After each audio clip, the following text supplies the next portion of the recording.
todo el deporte profesional se fue sofisticando y fue echando mano de todas las herramientas, de toda materia, arte o ciencia que había para colaborar con el deporte y sobre todo con el alto rendimiento. Por ejemplo, la psicología en el fútbol. Yo recuerdo cuando el psicólogo Mangone entró a Boca y estuvo un tiempo, hace muchos años ya, y todas las opiniones que se generaban acerca de lo que significaba que hubiera un psicólogo en un plantel. Y era un problema en ese momento, en ese primer desembarco de los psicólogos en los planteles, yo te hablo de primera división. Porque se creía que el psicólogo, o muchos jugadores tenían miedo de que el psicólogo fuera en realidad una especie de espía de la comisión directiva o del presidente, y que en realidad, ¿qué le voy a contar o cómo me voy a abrir con este tipo que yo no sé para quién juega? Había un drama ahí. Esa fue la primera tanda, el desembarco en Normandía de los psicólogos en el deporte de alto rendimiento. Después pasó el tiempo, me parece que hubo mejores profesionales también, y en muchos clubes profesionales y selecciones usan psicólogos y psicólogas para mejorar su rendimiento. Hoy nos visita Jorge Rocco. Jorge es psiquiatra. Es uno de los fundadores de la Escuela Sistémica Argentina.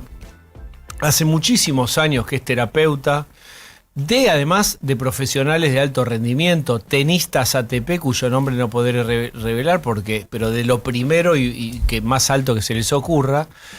Trabajó en planteles, por ejemplo, San Lorenzo, en Lanús, Racing, Talleres, Chicago. Jorge Rocco, ¿cómo te va? Buenas tardes, ¿cómo está, equipo? Bien.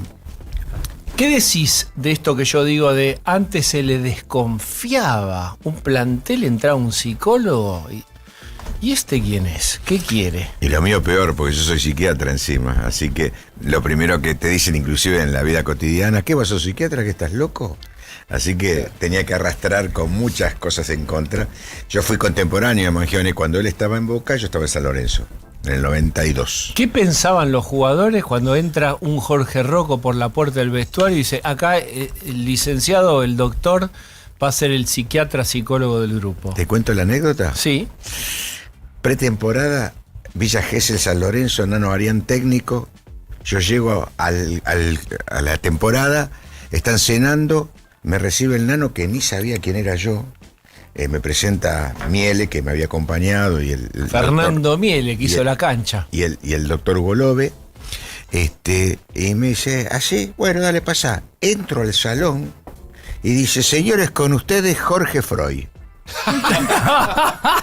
Excelente. Y sí, van a tener que hacer memoria.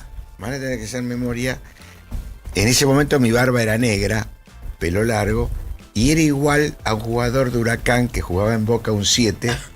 No sé si te acordás. A ver. No me sale el nombre ahora, espera. Que jugó primero en Huracán y después en Boca. Y después en Boca, 7 wing. ¿Turco Mohamed? No. Tenía pelo largo el Turco, antes, no me acuerdo de barba. No. Bueno, no importa, no nos trabemos ahí. Pero era muy parecido. Y un jugador, y el tipo tenía una característica, amagaba para ir para afuera, iba para adentro y nunca tiraba el centro. Entonces la Chancha Rinaldi, de cual después me hice muy amigo, me grita el apellido de ese jugador. Y yo le grito, sí, pero yo tiro el centro. Muy bien, con eso te lo ganaste. Y ahí todos dijeron, pero este es como nosotros, claro, medio, ¿no? Esa noche salimos a cenar, primera anécdota, estamos a tomar un café ahí en la villa, y la Chancha empieza a arrimarse a mí y me dice, te voy a decir algo, ahora empezá a irte para el hotel. ¿Por qué? Porque te van a clavar con el pago de la cuenta. Me levanté, me fui, y entonces ahí empecé a entender cómo era todo, el precio que tenía que pagar. Me fui arrimando y después es un problema de confianza que la tenés que generar a través del tiempo. Claro, pero a vos te presentan. Estamos hablando con Jorge Rocco, que fue psicólogo de planteles profesionales. Ok, ahí está el plantel. Pero cuando te presentan, tiene que haber un propósito. Jorge Rocco, el psicólogo, ¿por qué tema? ¿Para qué viene? Porque también, si no, vos tenés que empezar a hacer un aterrizaje y un mano a mano con cada jugador. ¿Y qué quiere usted de mí? Digamos, ¿para qué viene este señor? Hay dos maneras de entrar en un club. Porque te lleva el cuerpo técnico, que es la mayor cantidad de veces que me ha pasado, o porque te propone el presidente, que sería la parte política del club. Pasé las dos experiencias. La mejor es ir con el cuerpo técnico. ¿Por qué? Porque ya tenés un ensamble, ya tenés una relación, lo que yo llamo el acoplamiento estructural, ¿no? Es decir, ya tenés un vínculo. Si no, después tenés que ganar todo. Entonces, por ejemplo, en un club como Racing, que fui por la condición política, había un técnico, lo digo porque además es un gran tipo y somos muy amigos, Claudio Vivas, estaba el técnico. Entonces, otra vez me tiran al toro, viene el presidente y me dice, Claudio, el psicólogo que te dije que iba a venir, porque no soy psiquiatra para eso, soy psicólogo, el psicólogo que te dije que iba a venir, y yo me había ido con una camisa roja y un vaquero, me dice, roja en Racing, claro. ¿Sí? Y me dice, primero, me ustea, por supuesto, ¿no? Sí, ayudante de Bielsa, Claudio Vivas, digo, para... Usted viene muy mal a este club. ¿Por qué? Porque se viene con una camisa roja. Y yo soy chavista. Estaba Chávez en ese momento, furor, año 2010. Y el tipo ya se queda así. Todo el cuerpo técnico estaba. Eran 6 el cuerpo técnico. O sea que yo estaba siendo examinado en una cámara de Gesell, vamos por decir así, con 6 personas que él era el interlocutor. Entonces me dice, bueno, quiero decirle que no tengo ningún interés. Así que si usted quiere trabajar acá, puede trabajar con las inferiores. Las experiencias mías no fueron buenas, así que no lo necesito yo. Yo no lo necesito. Y primero te voy a tutear. No quiero que me usteen, porque no es una falta de respeto tutear. Yo, todo esto escuchando a los otros 6, que yo veía que decían, uy, porque vos tenés que pensar que él es fotocopia de Bielsa. Entonces, subordinación y valor. Pero es muy buen tipo, muy sensible, pero como Bielsa. Eso es ganarte la confianza de un plato volador que aterriza en un plantel que no es gente que tiene consumo de psicoterapia ni es culturalmente aceptado. Cada vez más sí, pero no del todo. ¿Qué trabajas con los jugadores, Jorge Rocco? ¿Qué haces? Siguiendo bueno, esa... no hablas de la mamá y del papá. No, te contesto esa pregunta, pero te agrego otra. Lo primero que me dicen, ¿dónde quiero tener el consultorio? ¿Cuántas canchas tiene? 6, esos son los consultorios, las canchas. Yo primero tengo que contarte la ideología con la cual trabajo, que no tiene nada que ver con la psicología del deporte. Primera aclaración. No tengo nada que ver con los psicólogos deportivos. Nada. Más soy criticado por el modelo de trabajo, por algo que vos dijiste, que es el miedo a ser buchón, el miedo a contar todo. Yo lo pienso al fútbol de 3 subsistemas. El político, que es el presidente o el que baja la línea del equipo profesional, que generalmente es el presidente de fútbol o el presidente del club. El subsistema de médicos, cuerpo técnico y utilero, porque el utilero es como la mucama de una gran familia, sabe todo lo del chico, ¿viste? Bueno, el utilero es eso, ¿viste? En los tiempos modernos es así, ¿no? El pediatra no cita a la mamá, le puede decir a la señora que lo cuida el chico, ¿no? Y el tercer subsistema es el jugador con su familia. Entonces, la primera pregunta o la crítica que hace, que es cierto, ¿y el secreto cómo haces? Entonces, yo lo planteo así fácil. Primero que trabajé esto y lo estructuré teóricamente. Yo lo pienso también al club en 3 subsistemas. El grupo, el plantel y el equipo. El grupo son todos, hasta el canchero. Entonces, yo todo lo que afecta al grupo, al plantel o al equipo, yo lo tengo que trabajar. ¿Por qué? Porque es sistémico. Está bien, pero ¿cómo lo trabajas? Pará, primero la teoría, después vamos a la práctica. Dale. ¿Está? Entonces, ejemplo, viene un jugador, que me ha pasado, esto es real. Che, Jorge, mira, aparte yo tengo cada 15 días una charla psicoeducativa, droga, sexo, muerte, energía, todo, ¿ok? Con todo el plantel. Que lo replico en las divisiones inferiores. Jorge, y le explico que si ellos fuman algunas veces marihuana, te queda en el doping por 10 días, ¿está claro? Si yo fumé hoy marihuana, pero no fumo más después, y me hacen el doping el domingo, o el domingo que viene, salgo positivo. Pero si soy un fumador constitucionario y digo, pero mañana como juego no voy a fumar, me sale por 45 días, ¿está clarito? Viene un jugador y me dice, escúchame, ayer estuve en una fiesta, fumé 2 sequitas, y dice, así, no pasa nada. Sí, pero vos salís como titular. ¿Y cómo hacemos? No le vas a contar al técnico. No, mira, esto es así. Grupo. Plantel, equipo. Vos estás en el equipo. Vas a joder al plantel y vas a joder al grupo. ¿Se lo decís vos? ¿Se lo digo yo o se lo decimos los dos? Entonces, cuando está planteado cómo es la disciplina... ¿Sabes? Pero la próxima no te lo dice el jugador. Y bueno, entonces va... Entonces, te lo oculta. Perfecto. Y es como en la vida. Entonces, señor, tendrá una sanción. Y esto ha pasado, tal cual vos me decís. Entonces, ¿qué hizo el club? ¿Lo quería echar? No, le digo. Si es un síntoma. Sí, cuando un tipo hace un esguince, ¿vos lo echás? Aunque lo hice porque fue a bailar. ¿Y síntoma de qué? Pinchai. ¿Síntoma de qué? Atrás hay una historia de antecedentes, condicionantes y detonantes. Los antecedentes, ¿cómo van a ir de fábrica? ¿Cuál es tu estructura yoica? Los condicionantes, ¿en qué estructura social vivís? ¿Y en qué familia? Y los detonantes puede ser cualquiera. Te dejó tu novia, se murió tu papá, se quedó sin trabajo, o porque sos un pardepe que no sabés ni cómo hablarle a una mina, y entonces te tenés que fumar para poder tener la libertad de expresarte. Que es lo que hacen los pibes los viernes a la noche. Jorge Rocco es psiquiatra, es psicólogo, trabajó en planteles como San Lorenzo, Lanús, Racing, Talleres, Chicago. Un psicólogo en el planeta fútbol. Pero para que tenga un descenso al 2 Civi también. Muy bien. Con Somoza. No todos éxitos son. ¿Y cómo será una selección? ¿Tiene esta selección, Nacho, tiene psicólogo o no? Trabajan, sí. La AFA tiene en realidad. ¿Te cuento? Sí. Porque es discípulo mío, así que vale la pena. A ver, ¿quién es? Juan Manuel Brindisi. Él está con... Es el hijo de Miguel Ángel. Es el hijo de Miguel Ángel. Está con la sub-17, con la sub-20. Yo charlo con él mucho. No, pero la verdad, yo te digo, con lo que es Scaloni, con lo que es este chico Aymar, lo conozco un poco al Ratón Ayala porque lo tuve en Racing. Samuel. A Samuel no lo conozco, pero vos te das cuenta que hay una energía, hay una bonomía en esa estructura, hay una estructura afectiva que son entre hermanos, padres, colegas, compañeros. Vos fíjate que no hay mucha diferencia etaria, no hay mucha diferencia de edad. ¿Cómo te das cuenta? ¿Qué indicadores mirás vos como terapeuta del deporte para decir, ese es un grupo sano? Los últimos años yo empecé a darme cuenta que más que trabajar con los jugadores tenía que trabajar con el técnico. ¿Por qué? Porque tienen los mismos miedos y los mismos problemas que los jugadores, si no son peores. Pero encima no resuelto porque jamás han tenido terapia, salvo algunos que conozco, pero son muy pocos. Entonces me di cuenta que tenía que trabajar más con ellos. Porque yo terminaba una charla técnica y le decía, ¿vos crees que todos los que están acá te entendieron? ¿Qué me decía el técnico? Por supuesto. ¿Me dejas hacer una prueba y te la bancás? Sí. Entonces te agarraba vos. Vení, Diego. ¿Qué te dijo el técnico? No, yo juego de 4, que vaya a tal forma y tire el centro. No, te dijo otra cosa. Si el 3 se va, te tenés que quedar. Y además, no siempre tirás el centro, podés hacer la diagonal. Bueno, lo mismo. No es lo mismo.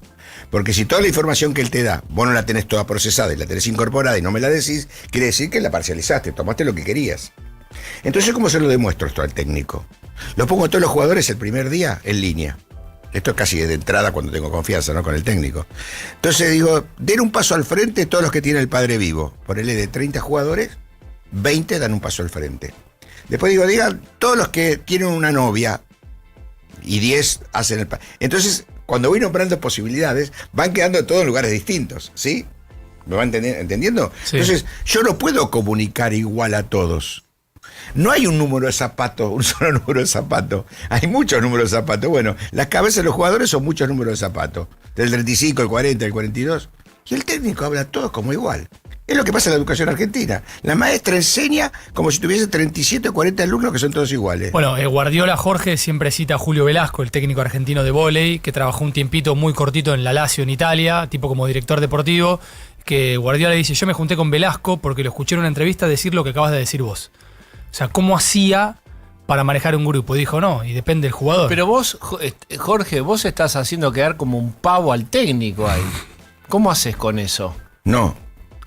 Esta es una charla personal que tengo con el técnico, que tengo que hacer todo un trabajo cognitivo. Es decir, primero él tiene que conocer el problema, si no, no va a aceptar la solución. Es decir, vos crees, entonces la primera pregunta es, volvemos un poquito a la charla con Vivas, que se engancha con esto. ¿Te acordás? Esta camisa roja, no quiero, vaya a las inferiores. Y le digo, ¿vos sabés cómo trabajo? Entonces le cuento todo esto. Todo esto que estoy contando se lo cuento a él.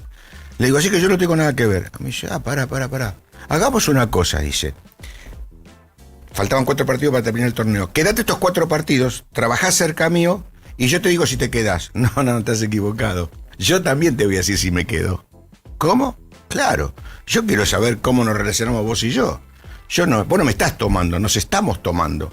Fíjate todo el concepto epistemológico distinto que hay de la realidad. No, pero lo que uno ve de afuera, estamos con Jorge Rocco, que es terapeuta de equipo de fútbol, entre otras cosas, que hay un no de entrada y sos vos el que tiene que seducir, conquistar y ser autorizado a intervenir. Pero el fútbol es un ecosistema, una cultura que en principio no acepta, como acepta a un masajista, como acepta a un utilero, como acepta a un médico, no acepta a un psiquiatra, un psicólogo. Me parece lógico que no lo acepte. Por eso yo tengo que hacer lo que se llama el acoplamiento estructural. Bueno. ¿Cómo lo hago? Primera charla con todos los jugadores, aparte de hacer eso para el técnico. Les voy a pedir a todos ustedes que tengan la mayor desconfianza conmigo. Los tipos te miran, ¿cómo la mayor desconfianza? Sí. Yo tengo que ser el que digo y el que hago con coherencia. Si no soy eso, me echan o me denuncian. Yo voy a hacer con ustedes lo que digo y lo que hago. Si no soy eso, me tienen que echar. Todos te miran como diciendo, ¿pero este quién es? Un predicador. Y después empiezo a hacer el trabajo individual. Tienen que hacer un genograma el primer día. Explica un genograma. Un genograma es un dibujito donde los hombres son cuadrados para ser humildes. ¿no es cierto? Gracias, Jorge. Y las mujeres son redondas. Si están casados, hacen una línea que juntan a los dos. Si están juntados, línea de puntos. Un mapita gráfico de tu conformación familiar. Si están casados, los hijos que tienen, de mayor a menor. Si tienen gemelos, 2 rayitas que salen juntas. Y para arriba me tienen que poner a los padres. Y si tienen abuelos, a los abuelos. ¿Y qué trabajas con el genograma con jugador de fútbol profesional? Y ahí me tienen que poner, si hay enfermedades en la familia, de qué trabajan y si trabajan, qué problema me consultarían si me quisieran consultar y de qué les gustaría que yo les hable en el trayecto que vamos a estar juntos. Ya está. Yo tengo ahí la historia clínica de ellos. Porque entonces me aparece que tienen la mamá con cáncer, que el padre está sin trabajo y tiene 2 hermanos menores. Este pibe va en él con la casa, seguro. Entonces te empezás a saber ahí cómo está jugando, y si empiezan a decir que lo van a vender a Europa, o como me pasó como en Lanús en la época que estuve, 2006, 2007, que vendían jugadores, te diría, cada 3 meses, 4 meses, era una fábrica de exportar jugadores. Entonces, ¿qué pasaban con los que estaban en las inferiores? No me llamaron al selectivo. Tengo 17 años y todavía no fui nunca al selectivo. No. Es decir, se empezaban a deprimir porque era tan rápido el crecimiento que vos querías estar en ese crecimiento, cuando en realidad tenés que estar 22 o 23 años recién en primera. Está bien, está buenísimo lo que nos está contando Jorge Rocco. Yo te voy a pedir, conociéndote, ¿cómo intervenís? Hablale a ese jugador, o cómo intervenís con ese jugador que es el jugador Vanelco, que vos lo dijiste, está buenísimo, que es el tipo que mantiene a toda la familia, la mamá está enferma, el padre está desempleado y los 2 hermanos menores, todos esperando que es el exitoso de la familia pague. Me va a llegar a mí de 3 maneras distintas. Porque el utilero, el cuerpo médico o un directivo me dice, che, fíjate con este que es la estrellita y no funciona, algo le pasa, una posibilidad. La otra, que el capitán o un amigo me diga, escúchame, fíjate si le puede dar una mano porque este pibe no sabe los problemas que tiene. 2. Y tercero, que es el más lento, viene el tipo solo. ¿Puedo hablar con vos? Ese es el más lento. Se da después de algunos meses. Y empiezo a trabajar y ahí me meto en la historia de cada uno. Jorge Rocco, vamos a conocer la temperatura. Hay un mundo allá afuera y ese mundo incluso tiene una temperatura. 97.9 Now. Ahora. Pronóstico del tiempo. Ezequiel Marcusi. Y ese mundo que está afuera tiene una temperatura en este momento, por lo menos en la ciudad de Buenos Aires, de 10.2 grados centígrados. Mañana la mínima 6, la máxima 14, con cielo parcialmente nublado, agradable sábado aunque fresco, y el domingo mayormente nublado, sube un poquito la mínima 9, la máxima va a rondar los 14, y como decíamos, es probable que tengamos alguna lluvia aislada hacia el final de la jornada. zonas de alerta o con alerta meteorológica en el país. Ahora el noroeste de la Patagonia por lluvias y nevadas, lo cual es muy bueno. Y y viento intenso para mañana sábado en gran parte también del centro y norte patagónico. En Buenos Aires, entonces, mañana la mínima bajita 6, la máxima 14, pero buenas condiciones. Ezequiel Marcusi, muchas gracias. Buen fin de semana. Chau, chau. 97.9 Now.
Fútbol, mundial, planteles profesionales. Además de los jugadores, toda una serie de personas con expertise diversos asistiendo. En este caso, terapeutas, psicólogos. Jorge Rocco está con nosotros. Yo se los presenté, que es psiquiatra, que es psicólogo, fundador de la Escuela Sistémica Argentina. Piensa con un abordaje sistémico, donde hay un sistema interrelacionado, donde nada está aislado, donde los elementos o los integrantes del sistema interactúan y tienen influencia unos sobre otros. Jorge, ¿cómo es si tenés que definir esta selección y este plantel? Desde lo emocional, afectivo, lo vincular. Usá categorías de análisis distintas a las que solemos usar, que son las deportivas. Arranquemos con la cabeza. Un tipo tranquilo, que no te transmite el exitismo, sino un proceso de trabajo. ¿De quién hablas? ¿De Scaloni? De Scaloni y sus ayudantes, ¿no? Que tienen bien claro cómo quiere que jueguen, que se ve que sabe explicar muy bien porque lo hace muy bien. El que sale y el que entra sabe lo que tiene que hacer, repite.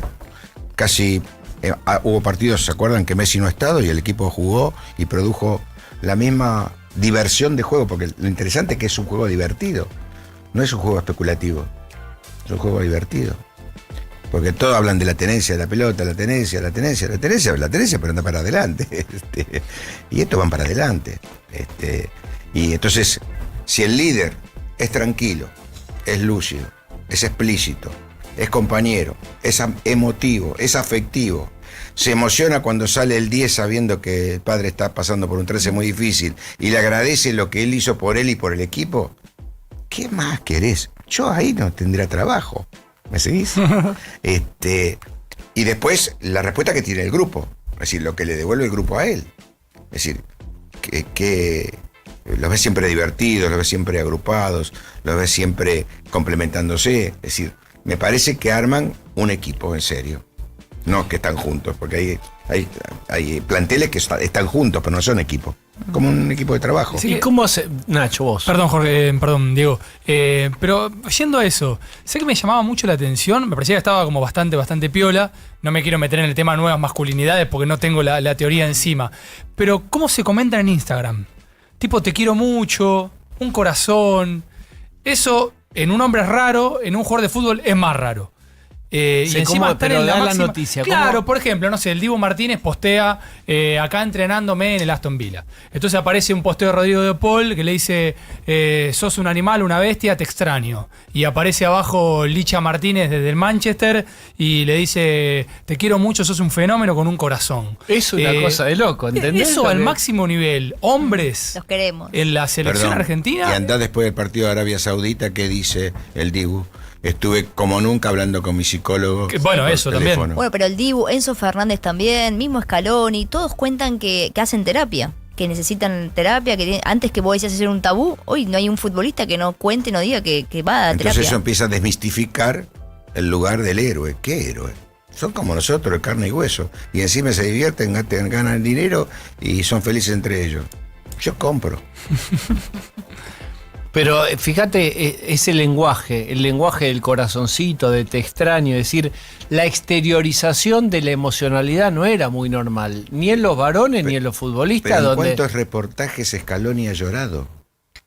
Ha mostrado su emoción. La vulnerabilidad. El otro día con Palermo y con el otro compañero que con tuvo en otro Jalminia, el equipo. brasileño. Es decir, y yo, ¿qué tal? Vos que me ayudaste, que esto, que aquello. No, una cosa poco común. Están rompiendo estereotipos que eran muy difíciil de romper. Scaloni genera, creo, un nuevo modelo para estar con el otro en el deporte, seguro. ¿Cómo es eso? Esto de conectarse a través de la emoción y que la pelota sea de alguna manera lo que nos junta, pero también que nos guste el afecto, que puedas entender lo que quiero de vos, lo que necesito, porque creo que él lo que hace es, aunque no sepa de sistema o por ahí sí, es decir, trabaja con el conjunto pero trabaja con el individuo. Vos fíjate que generalmente se lo ve charlando con uno, va charlando, ha contado a algunos jugadores, me llamó y se puso a hablar y preguntó, ¿qué tal tu señora? ¿Cómo están tus hijos? ¿Cómo es eso? De Paul cuenta eso, que a veces en las concentraciones lo llama y dice, bueno, a las 7 de la tarde nos juntamos, el que quiera venir viene, y es para charlar de la vida. Y De Paul dice que cuando un entrenador te pregunta por tus hijos, dice, vos después entras a la cancha y das todo por esa persona. Es algo tan simple como que te preguntan cómo estás. Sí, cuando yo te digo de las charlas psicoeducativas, el técnico generalmente, y los directivos quieren que sean obligatorias. Yo le digo, no. Y hago esto que vos decís, es decir, a las 7 nos juntamos en el salón, vamos a hablar de sexualidad. El que quiere venir, que venga. Y vos te das cuenta cuando los capitanes o los líderes empiezan a decir, ¿qué haces, nene? ¿A dónde vas? Ven para acá. Yo no intervengo. En la era de los Ruggeri, en la generación de los Ruggeri, ¿qué lugar hubieras tenido vos? Es que yo arranco con ese modelo de cacique en el 92. ¿Y llegaste a Ruggeri, Jorge? Que no. Cuando Ruggeri llegó en el 95. Cuando estaba en San Lorenzo yo me había ido. Cuando él va a San Lorenzo yo me voy. Bien. Yo me voy siempre generalmente antes que salga campeón el equipo. Lo dejas armado como Caruso. No sé si pensarlo como bueno o como malo. En Aldo Civi no fue así, pero ya estaba descendido cuando fui a Claro, ¿no? Acompañé el velatorio. Pero vos imaginate quiénes estaban en ese equipo. La Chancha Rinaldi, Valarino, Pepe Celis, Fabián Carrizo, Ponce, el Bocha Ponce, Beto Acosta, Pipo Gorosito. Todos tipos que ya eran exitosos, que tenían un nombre. Todos ídolos míos, absolutamente todos. Y yo hincha de San Lorenzo con ellos. Después se va, en Lano Arián, viene Calabria, Carotti, en 2 años 5 técnicos. Después yo lo acompañaba a Bambino en la cárcel, porque me había pedido el presidente que lo vaya a ver. Pero vos acompañaste al Bambino Veira en la cárcel. Sí. Porque el presidente no era ningún tonto Miele. Anda a ver cómo está, ayudalo. ¿Y qué hacías con el Bambino Veira en la cárcel? Y salíamos al patio para que nos putearan todos los presos. No, contá en serio qué pasaba. No, bueno, para él era muy difícil, porque tenía una condena ya hecha, y la condena iba a ser por 3 años, 4, y salvo que se cambiara la carátula, se cambia la carátula en el proceso del año y medio que él había estado preso, y sale en libertad. Y el día, me acuerdo que me llama un político para explicarme que estaba en la procuración, me dice, mira que el día más difícil de un preso es el día que sale en libertad, y que era volver a la ciudadanía, volver a la calle y con el título que él tenía, ¿no es cierto? Claro. Entonces, fuimos haciendo todo un acompañamiento terapéutico. La casa, el barrio, la calle Florida, San Lorenzo, y vino a dirigir. Y era difícil, era difícil para él. Yo recuerdo que la hinchada más cruel era la de Independiente, porque era todas las manos, ¿sabes? Diciendo el que, ¿no? El equipo del violador, No, eso. Terrible. Y él entraba al vestuario. Oy, es el equipo, el violador. Eso era. Todo contra la pared. Llegó el Bambino, claro. Entonces era duro. Entonces iba al vestuario y por ahí se quedaba ahí contra la pared. Le digo, vamos, nene, dale. Es decir, ya teníamos un vínculo muy estrecho. Yo sabía qué le estaba pasando, no tenía que hablar. Él igual mucho no habla, así que él cuenta anécdotas. Estamos hablando, Jorge Rocco cuenta sobre el Bambino Veira, ¿eh? Y bueno, entonces toda esa estructura eran todos popes, pero iban cayendo como moscas. Era muy, muy divertido para Cayendo mí. como moscas, con que en un momento algo les pasa con su vulnerabilidad y tienen que hablar. Quiero hablar. Y el mismo presidente, Miele, soy un agradecido de él. Yo tengo creo que el récord. Creo que un día me echó 3 veces. Fernando Miele. Hoy que nos reencontramos ahora en San Lorenzo, me abraza, me quiere, me agradece lo que le ayudé, y yo le agradezco a él que me abrió la puerta y me dejó hacer todo. Si no hice más en San Lorenzo, fue porque yo no tenía capacidad o no quise, porque me dejó la puerta abierta. Y quiero que Jorge Rocco hable finalmente, que nos visita hoy, de algo que yo se lo escuché a él y es muy interesante, y él lo formula con mucha contundencia, que es cuando un jugador de fútbol se transforma en chatarra humana.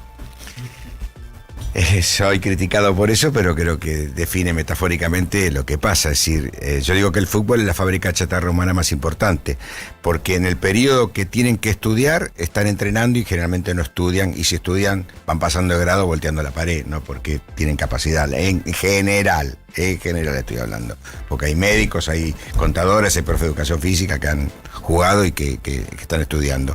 Entonces cuando se retiran a los 35 años, imagínense que son jubilados. Dejan de ser el que era, porque ellos son jugadores, no son personas, son jugadores. Entonces, hay signos, hay cosas muy lindas que me han redactado. Cuando son jugadores y conocidos, llegan a un restaurante y no hay mesa, le dice, espera un poquitito que ya le armo una mesita. Cuando ya pasaste unos años que no sos ya conocido, dice, está todo completo, va a tener que esperar, señor. Dice, ese es el indicador también de que ya no sos más aquel. Y el que más me enseñó de todo esto fue el Chapa Suñé, que yo lo llevaba a algunos clubes. El Chapa Suñé fue el capitán más joven de la selección argentina a los 22 años, número 5 de Boca, terminó jugando en San Lorenzo y después en Quilmes. Y cómo narra él su vida, un éxito total, gran jugador. Se rompen los cruzados en Quilmes. Entonces va a ver a Boca, porque le echa a Boca, y está viendo el partido. Él lo contaba así, ¿no? Cuando yo lo llevaba a los clubes, para los chicos sobre todo. Yo trabajaba en las inferiores con la pregunta en la novena, ¿qué después del fútbol? ¿Te imaginas los pibes de 13 años? Le decís, ¿qué después? ¿Cómo que después del fútbol? Chicos, el 2% de ustedes llega a primera. O sea, de 30 jugadores que hay ahí en ese plantel, solamente 6 iban a llegar a primera. Si no tienen la cabeza de darse cuenta y estudiar, van a ser chatarra humana. Entonces él contaba la historia que ve salir a los jugadores del túnel Y dice, yo no me voy a operar y no voy a jugar más. Acá se terminó mi historia. Y él era tapa de gráfico a 2x3. Chapa Suñé. El Chapa Suñé. Y él decía en su cabeza, nunca más voy a hacer tapa de gráfico. Llega a la casa, baja la cortina y se queda 3 meses en la pieza, deprimido, y abre el balcón y se tira. 38 operaciones, no se mata, 38 operaciones recibe. ¿Y por qué él llevaba? Y él lo contaba muy lindo. Yo lo llevaba inclusive a la villa cuando yo hacía un trabajo en la villa 1114. Dice, porque la vida del jugador, lo decía irónicamente, pero todos compraban de entrada, la vida del jugador es muy sacrificada.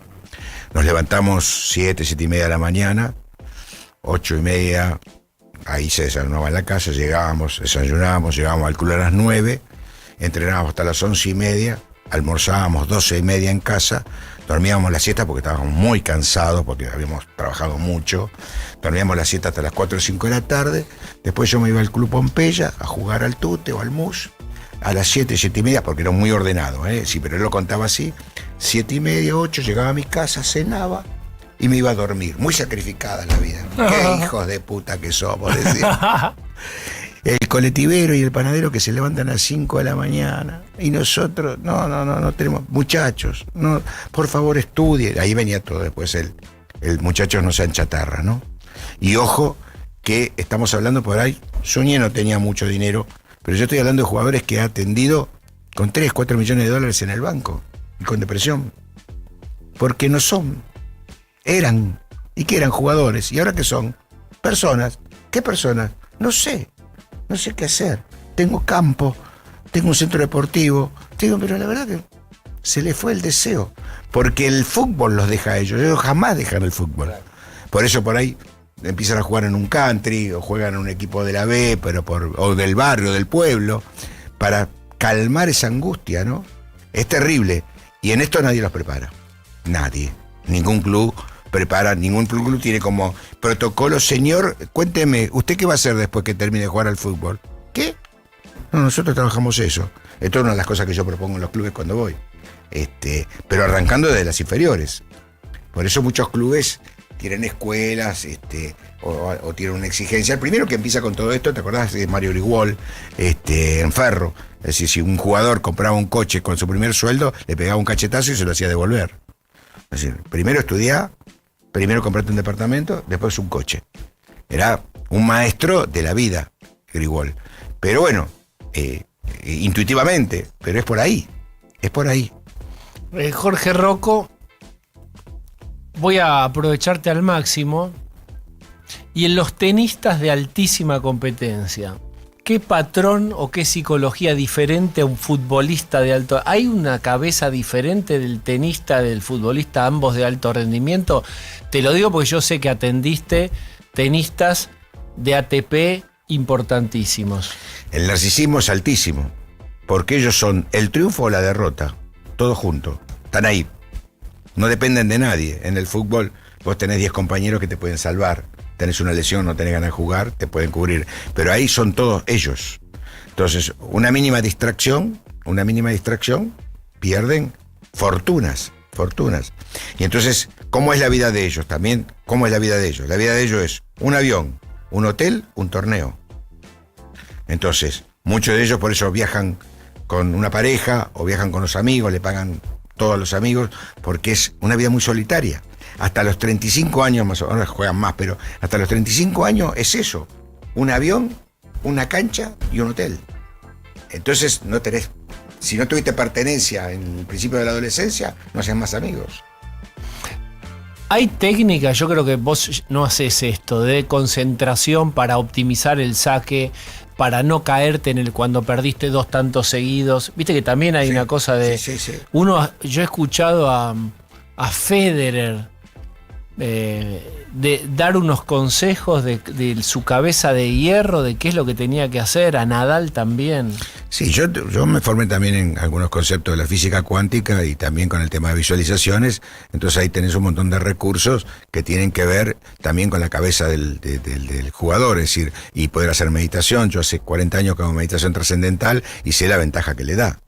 Es decir, el poder resetearte en un partido. ¿Cómo te reseteas en esa competencia donde el otro te está ganando por ahí 40-15 o 40-30 y estás haciendo el tiebreak? ¿Cómo lo haces? ¿Cómo reseteas? Decime porque si juego el sábado quiero saber. No, pero es un ejercicio muy importante en donde en el individual, en la charla, vamos haciendo distintos ejercicios de visualización y de reseteo, es decir, porque vos tenés que terminar con el parloteo interno. El parloteo interno. Que es la autoprofecía cumplidora. ¿Qué es la autoprofecía cumplidora? Es muy probable que si yo saco y no hago un ace, seguramente él me la devuelve y me la coloca en el otro lado y me va a ganar. Fuiste. Si pensaste eso, fuiste. Sí, porque el otro está suelto esperando la pelotita y vos estás, de alguna manera, tus músculos responden a esa mente. No es muy distinto al eyaculador precoz. ¿Por qué? Porque el eyaculador precoz, ¿qué hace? Dice, voy a pensar en la final de Argentina y Francia en Qatar. En lugar, como lo digo, en lugar de pensar en los pechos y en la vagina de esa chica que tiene adelante, que es mucho más lindo que lo que él tiene en la cabeza. Pero el tipo piensa en él, en el muchacho que si se le para o si hace chiqui tipo saltito de gorrión, ¿viste? No, querido, mirá lo que tenés adelante, porque eso es lo que te va a calmar. Y si no tocás, besá y fíjate, y por ahí el muchacho te acompaña, pero lentamente, porque en el fondo es un trastorno de ansiedad. Sí, es un trastorno de ansiedad o trastorno de rendimiento. De controlar, que sea exitoso. ¿Quién te dijo? Jugá bien, pibe. Qué exitoso. Bonus track se tiene que ir a atender Jorge Rocco porque tiene que trabajar también. Dale, para acentuar sobre lo que estamos charlando, ¿cómo hacemos con los 1000 televisores que tenemos dando vuelta por la calle, que es un celular en el bolsillo respecto al alto rendimiento? Que de repente abren Twitter, dicen, mira, soy un burro, uy, soy un burro, uy, soy un burro. ¿Cómo lo manejan ellos? ¿Cómo lo manejas vos? ¿Cómo los ayudás? No, también ahí tenés... ¿Por qué no hay más botineras al costadito del alambrado? Porque están las OnlyFans. ¿Para qué? Pues te digo, las concentraciones, entraba y digo, ¿qué haces? Y está todo con la minita. Están todos, 1, 2, 3 de la mañana. Es decir, cuando antes se escapaban y iban a un boliche, hoy están ahí. Esto me ha pasado, sobre todo en la época de pandemia, cuando estábamos en un club que teníamos que hacer la famosa burbuja sanitaria. Sí, claro. Entonces yo le decía al técnico, mira, déjame, yo a las 1 de la mañana voy a ir por las habitaciones, déjate joder, yo voy a ir. Estaban todos como dicen los pibes, qué paja que tengo, estaban todos ahí, muchachos, digo, mañana se tiene que levantar a las 7.